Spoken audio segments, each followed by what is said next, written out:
We have given the instructions to stop any further process to happen. But the processes that happened before that order was given, those processes are there. Hence, the decisions that we had taken and the communication we had made to everybody was we are not going to move any further than where we are.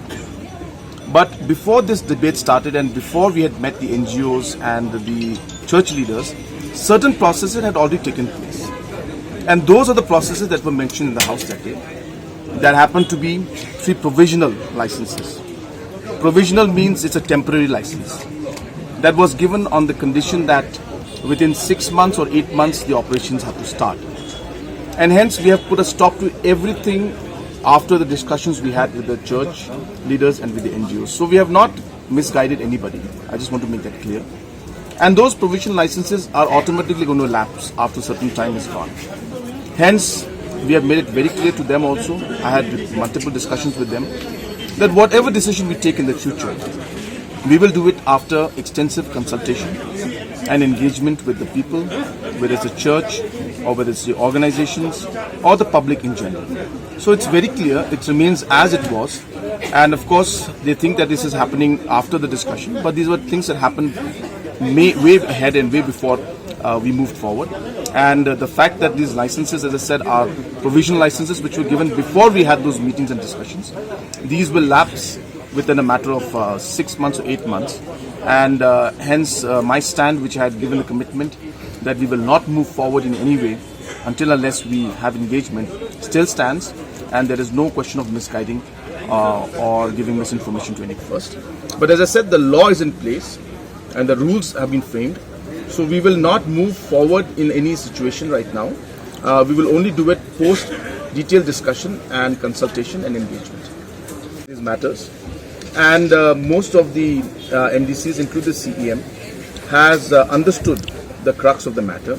And they have understood that the concerns that they had, for example, concerns they had was that right now the district council courts are where the trials between a conflict between tribals and tribals is taken up. They had concerns that these rights would be infringed by the overall application of this as CRPC under the district sessions court. And hence we clarified to them that this notification, in whatever way you interpret it, we had no intention to do that. But if by any chance somebody misinterprets it and tries to put it in that sense, even then, the paragraph 4 of the constitution of the district schedule constitution specifically gives that power to the district councils. So even if we notify it, there is no question of this notification overruling that provision in the 6th schedule in paragraph 4 of the constitution of India. And when these clarifications were made, more or less the council, the MDCs were convinced, but they have said that they will need to consult with all the other MDCs. And since they have heard this, they would like to share this information with everybody else, and they will then get back to us and inform us about it. So their issues and concerns were addressed, and now whatever we have told them, they will go further and call their meeting of the MDCs, explain to them and share the clarifications we gave. And we hope that in the next few days there will not be any further confusion in this particular case. We have got all the documents. And time and again, our President and General Secretary have asked the Urban Affairs Department, is there anything further to be submitted? Is there anything there? Is there anything that's missing? Is there anything that's gone wrong? And we have not received any kind of notification, anything from anybody saying that these are the things that are there, this is not there. So we are not sure on what basis the RTI activists are saying that. But as a party and as an organization, all the necessary procedures have been followed from our end. These are independent inquiries, and these are inquiries that were headed by judges. Only when it is, inquiry under the Commissions of Inquiry Act, those are mandatorily required to be placed in the House or in public domain. So therefore, the findings are there. We have shared the findings with you, and and there's no rule that prescribes or mandates that it has to be placed.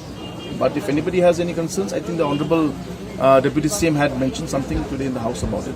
So if there are any concerns, if somebody would like to know anything, we are happy to inform them and give them details of that. There's nothing to hide in that. I mean, if you are we can make the public, we can make the report of the police inquiry public, then there's nothing in this at all. We have concerns about the online gaming in terms of the jackpot parlors, and they need to be regulated. They have not been regulated for the past 25 years. So therefore, even if it requires that we wait for some time to regulate those also, we can do that, because for the last 25 years we have not. But it was important to frame a law and the rules in place so that regulations of these kind of things can happen, whether online or offline. Yes. So we have asked the education department and I've asked the chief secretary to examine this matter. It's a serious matter in the sense that the students and the school are suffering, and hence without pointing a finger or blaming anybody, my concern is really at the end of the day the students who are studying there. So hence whatever has to be done in the larger interest of the student community, especially the students of Pine Mount School, the government will take necessary steps in that line. But the matter is being properly examined by the education department, and they will get back to us very soon on. Since there's also an based on different information that come to us, if we start putting up a lot of inquiries, then we'll be doing only inquiries.